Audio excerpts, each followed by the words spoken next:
సింహరాశి జాతకులకు ఈ విధముగా జరగబోతుంది. మీరు ఈ పరిస్థితుల్లోకి వెళ్ళబోతున్నారంటూ గోచారం చెప్తోంది. ఈ రాశి వారికి ఉద్యోగంలో ఒత్తిడి పెరిగే అవకాశం ఉంది కాబట్టి ఓపికగా ఉండండి. సహోద్యోగులతో వాదనలకు దిగకండి. అనవసర ఖర్చులు అయ్యే సూచనలు ఉన్నాయి. డబ్బు విషయంలో జాగ్రత్త అవసరము. మీరు సోమవారం తిథి నాడు ఉదయాన్నే శివాలయాన్ని దర్శించి శివునికి అభిషేకం లేదా బిల్వ పత్రాలతో పూజ చేయండి. ఇది మీకు మానసిక శాంతిని, విజయాన్ని కలగచేస్తోంది.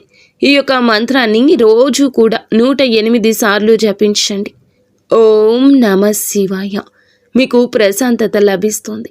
శివ అంటే ఇష్టముంటే ఓం నమః శివాయ అని కామెంట్ చేయండి. మీకు ఇంకా ఇతరత్ర ఎటువంటి సమస్యలు, సంతాన సమస్యలు, భార్యాభర్తల సమస్యలు, స్త్రీ పురుష వశీకరణం కూడా చేయగలరు మా గురువు గారు.